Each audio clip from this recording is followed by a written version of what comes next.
আমার যে ইবাদত করবাই নবীর সুন্নতের উপরে যে আমল করবাই তোমার মন মোতাবেক করলে কাম চলতো না তোমার মর্জি মোতাবেক করলে কাম চলতো না কারণ আমার আল্লাহ দুনিয়ার মধ্যে আমরারে ফাটাইয়া নবীরও ফাটাইছেন এবং কোরআনের মধ্যে ফরমাই ওয়ালাকুম ফি রাসূলিল্লাহি উসওয়াতুন হাসানা ও আমার গোলাম হলে দুনিয়ার মধ্যে তোমরা মনমানি করে ইবাদত করবাই দুনিয়ার মধ্যে তোমরা মোর মর্জি মোতাবেক ইবাদত করবাই তোমরা মন ইচ্ছা ইবাদত করবাই মন ইচ্ছা ইবাদত করলে হইতো না আমার নবী হয়ে গেছেন গোলাম রে 1500 বছর পরে যাওয়ার পরেও তুই আমারে ওভাবে মহব্বত করতে লাগবো তুই তোর ছেলে তুই তোর বিবি বাচ্চা তোর মা তোর বোন ইভেন দুনিয়ার সমস্ত বস্তু থেকে বেশি যত সময় পর্যন্ত 1500 বছর পরেও আমি নবী মুহাম্মদকে মহব্বত করতে নাই তত সময় পর্যন্ত তোর ঈমান নাই সুবহানাল্লাহ নবীরে আমরা জানতে কি মহব্বত করি কিনা প্রশ্ন হইতে পারে বলে নবীরে মহব্বত করা ফরজ নি নবীর মহব্বত করা সুন্নত নি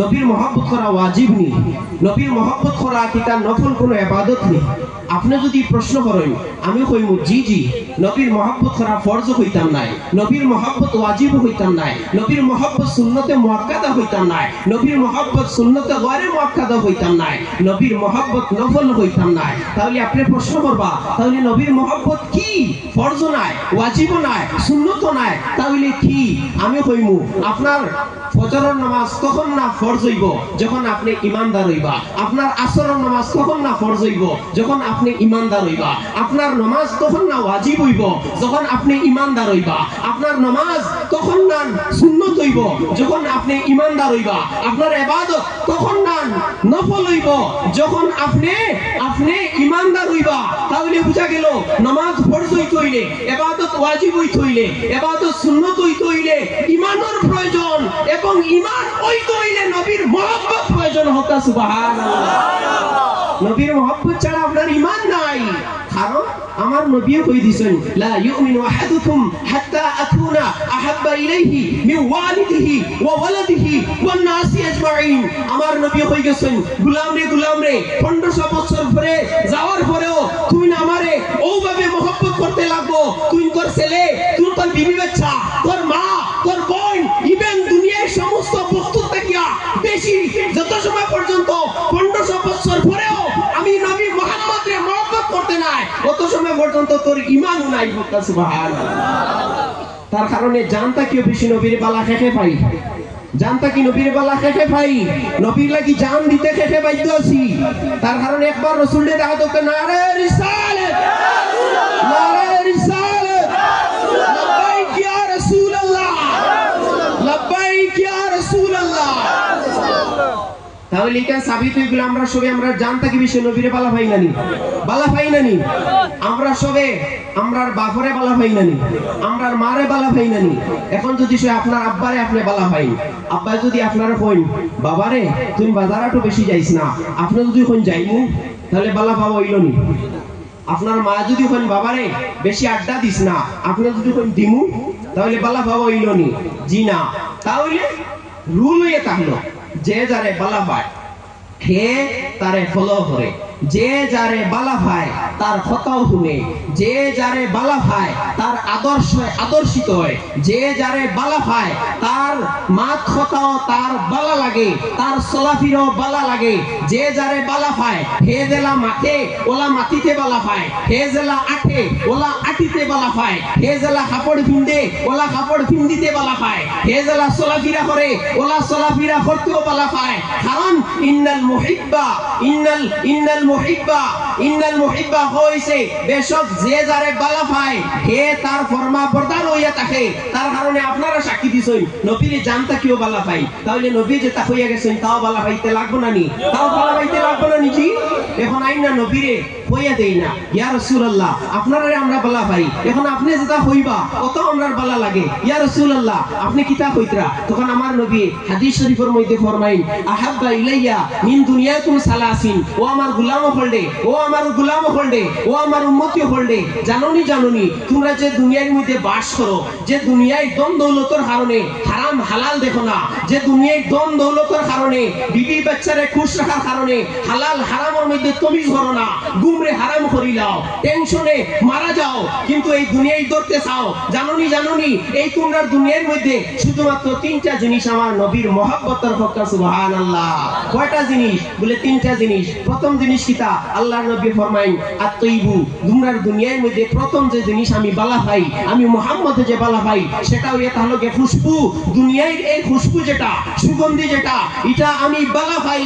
তারপরে আল্লাহর হাবিবে ফরমাইন আমি কিতা বালা পাই? আন-নিসাউ, অর্থাৎ একজন বিবাহিতা স্ত্রীরে আল্লাহর হাবিবে বেশি বালা পাইতা। এবং আল্লাহর হাবিবে 3 নম্বরে ফরমাইন জুইলাত কুররাতু আইনি ফিস সালাহ। ও উম্মতি, জানোনি দুনিয়ার মধ্যে আমার সবথেকে প্রিয়, দুনিয়ার মধ্যে সবথেকে ভালো পাইতাম যে জিনিস, সেটা কি জানোনি?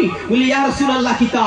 আমার নবী ফরমাইন আমার সুখর শান্তি, আমার সুখর ঠান্ডক, আমার সুখর প্রশান্তি নামাজের মধ্যে রাখা হইছে। বক্তা সুবহানাল্লাহ। তাহলে তো আপনারা রেজাল্ট দিতে লাগবো। আগে কইছেন নবী যেটা কইন তা বালা হইতে লাগবো। নবীও কইছেন তার দিল শান্তি হই যায়, নবীও কইছেন তার প্রাণ শান্তি হই যায় নামাজ পড়িলে। তাহলে আপনি যদি নবীর আশিক হইয়া থাকেন, তাহলে নামাজের সাথেও ইশক থাকতে লাগবো। নবীর নাচ যদি পড়িয়া থাকেন, নামাজও পড়তে লাগবো। নবীর আশিকির যদি দাওয়া করিয়া থাকেন, নামাজিও বনতে লাগবো। কারণ আপনি যদি সে কইন আমি আশিকে রাসূল, আমি নবীর ইশক দিয়ে অন্তর ভুলাই ফেলাই দিছি, আর যদি সে মুয়াজ্জিনে হবে আযান দিতে হবে যাইন গিয়া, মুয়াজ্জিন সাহেব হবে আযান দিতে সময় গরু টিকরা দেওয়া যাইন গিয়া, মুয়াজ্জিনে হবে আযান দিতে সময় যদি বাজারও যাও গিয়া, তাহলে তুমি ও বাপর হই গেলাই। বাপে কইতরা বাবারে ওবাই আয়, তুমি কইতরা আইতাম না, মায়া কইতরা গুড়া যাইছ না, তুমি কইতরা যাইবাই। দুনিয়ার মানুষও তো তোমারে বলা হইতরা না, তাহলে আমার নবী তোমারে কিলা বলা হই দিবা। তার কারণে কিতাব বুঝা গেল নবীর ইশক যদি হইয়া থাকো, তাহলে নবীর খাম করতে লাগবো। নবীর খাম করতে লাগবো না নি? এখন কিলা করবাই? নবী জেলা করছেন আল্লাহ করতে লাগবো। ফর এক্সাম্পল একটা উদাহরণ আপনারা দেই। বর্তমানে দেখবা মার্কেটও রোডের মধ্যে কি মেকার দোকান আছে, চাবি বানাই, চাবি আপনি গিয়া কইলো বানাইয়া দিত না, কমপক্ষে তারে সাইজ হইতে লাগবো, না হয় আপনি পূর্ণ একটা চাবি দিতে লাগবো। এবং চাবিওয়ালারে দিয়া কইবা বলে ও যে আমার চাবি যে আছে ও ওগুলো কপি করিয়া হুবহু ওলা আর চাবি আপনি আমারে বানাইয়া দেন। আপনি তো দিলাইলা, বা যখন যখন আপনি চাবি আনতে গেলা, তখন বেটায় চাবিগু আপনার আসল যে চাবি এরকম না বানাইয়া একটু লম্বা বানাই দিল, একটু বড় বানাই দিল। আপনি এখন এই চাবি আর গোছিকরা না, আপনারে বেটায় কইলো বলে আমার এই চাবি বানাইতে ম্যাটেরিয়াল বেশি লাগছে, শীতল বেশি লাগছে, লোহা বেশি লাগছে, আমার টাকা পয়সা বেশি খরচ হইছে, আমার সময়ও বেশি খরচ হইছে। আচ্ছা আমার ম্যাটেরিয়াল যাও গিয়া, সময় যাও গিয়া, ইটার টাকা দেওয়া লাগতো না, আপনি আসল টাকা দিও নেক গিয়া আপনি চাবিগু আনবানি, চাবিগু আনবানি। জি না, আপনি কইবা আপনার ম্যাটেরিয়াল বেশি লাগাও, ইটা দিয়ে আমার মতলব নাই, আপনার সময় বেশি লাগাও, ইটা দিয়ে মতলব নাই, আপনি গু বড় বানাই লিছইন, লম্বা বানাই লিছইন, ইটা দিয়ে আমার মতলব নাই। কারণ কিতা? আমি আপনারে যে চাবি দিছিলাম, যেগুলো আপনি কপি করার কথা আসলো, এগুলো আপনি কপি করছেন না, এই চাবি আমার কোনো কাম নাই। তদ্রূপ ভাবে উম্মতিরে 1500 বছর পরেও আইয়া আল্লাহর যে ইবাদত করবায়, নবীর সুন্নতের উপরে যে আমল করবায়, তোমার মন মোতাবেক করলে কাম চলতো না, তোমার মর্জি মোতাবেক করলে কাম চলতো না। কারণ আমার আল্লাহ দুনিয়ার মধ্যে আমরারে ফাটাইয়া নবীরেও ফাটাইছেন, এবং কোরআনের মধ্যে ফরমাইন ওয়ালাকুম ফি রাসূলিল্লাহি উসওয়াতুন হাসানা। ও আমার গোলাম হলে দুনিয়ার মধ্যে তোমরা মনমানি করে ইবাদত করবায়, দুনিয়ার মধ্যে তোমরা মোর মর্জি মোতাবেক ইবাদত করবায়, তোমরা মন ইচ্ছা ইবাদত করবায়, মন ইচ্ছা ইবাদত করলে হইতো না। আমি তোমরারে মুহাম্মদ সাল্লাল্লাহু আলাইহি ওয়াসাল্লাম রে আইডিয়াল বানাইয়া, নমুনা বানাইয়া, মুহাম্মদ সাল্লাল্লাহু আলাইহি সাল্লামে যেভাবে ইবাদত করার লাগি কইছেন তানে কপি করিয়া যদি ইবাদত লইয়াও, তাহলে আমি আল্লাহ গ্রহণ করব। সুবহানাল্লাহ। নবী আমরা ইবাদত দিয়া গেছেন নামাজ, কিতা দিয়া গেছেন নামাজ, এবং কইয়া গেছেন বলে এই নামাজ আমার চৌকর শান্তি। এবং আল্লাহর হাবিবে নেগেটিভে ফরমাই গেছেন মান তারাকা সালাতা মুতাআম্মিদান ফাকাদ কাফারা। ও বান্দা হলে যারা জানি শুনি, জানো ফজরের নামাজ 4:30টায়, জানো ফজরের জামাত 60টায়, কিন্তু তুমি অ্যালার্ম লাগাইতরা 7টায়, জানো তুমি ফজরের নামাজ 5টায়, অ্যালার্ম লাগাইতরা 10টায়। এই বান্দা তুমি জানো ফজরের নামাজ ফজই দিব 8টায় উঠিলে, জানো ফজর নামাজ পড়তে পারতে না 9টায় উঠিলে। আল্লাহর হাবিবে ফরমায় জানি শুনিয়া যদি ফরজ নামাজ তুমি তরক করিলাও তাহলে তুমি কুফরি কাম করলাই, মুসলমানের কাম করলাই না। কারণ আমার নবী ফরমায় একজন মুসলমান এবং নন মুসলমানের মধ্যে পার্থক্য হারিয়ে যদি কোনো ইবাদত হয়ে থাকে সেটা হয়ে থাকলে নামাজ। আপনি দুই বন্ধু রাম এবং রহিম একসাথে আটিয়া যাইত্রা, একসাথে আটিয়া যাইত্রা, হঠাৎ আজান হয়ে গেছে, দুইজনকে চিনা যান না, সে মুসলমান নাই। হঠাৎ যদি আজান হয়ে যায় আর যদি রহিম মসজিদে হামাই যায় তাহলে অটোমেটিকলি বোঝা যাইবে এই মুসলমান আর এই মুসলমান নাই। তাহলে একমাত্র নামাজে একজন মুসলমান নন মুসলমানের পার্থক্য করে। তার কারণে এই আল্লাহর হাবিবর এশকর মাহফিলের মধ্যে আইয়া আল্লাহর নবীরে খুশ করার নিয়তে শেষে নামাজ পড়ার লাগি নিয়ত করে আতুটাই চাই। নামাজ পড়বো না নি সবে, নামাজ পড়বো না নি? হায় হায়, আল্লাহর নবীরে নারাজ হইয়া সারাদিন যদি বাপর কথা না শুনিয়া বাপরে যেটা মনে কথা মাথাইয়া মঞ্চের সামনে মজলিস হইয়া যদি হও আই লাভ ড্যাডি, আমি আমার বাবারে বালা ভাই, ইতা বালা হওয়ার কোনো মতলব নাই। নবীরে যদি বালা ভাইয়া থাকো নামাজে বালা ভাইতে লাগবো। নবীর চোখ ঠান্ড পৌঁছাইতে চাও নামাজ পড়িতে লাগবো। নবীর অন্তরের মধ্যে যদি শান্তি পৌঁছাইতে চাও নামাজ পড়িতে লাগবো। নামাজ পড়বো না ইনশাআল্লাহ, নামাজ পড়বো না ইনশাআল্লাহ। আচ্ছা এখন কইত্রা দেখো, নামাজ তো পড়িমু কিন্তু আল্লাহ পাক রব্বুল আলামিন ফরমায় লিতুমিনু বিল্লাহি ওয়া রাসূলিহি ওয়া তুআযজিরুহু ওয়া তুআক্কিরুহু ওয়া তুসাব্বিহুহু বুকরাতাও ওয়া আসীলা। নামাজের আগেও একটা জিনিস আছে, আল্লাহ কোরআনের মধ্যে সিস্টেম বাতাইয়া দিয়েছেন, বলে লিতুমিনু বিল্লাহি ওয়া রাসূলিহি।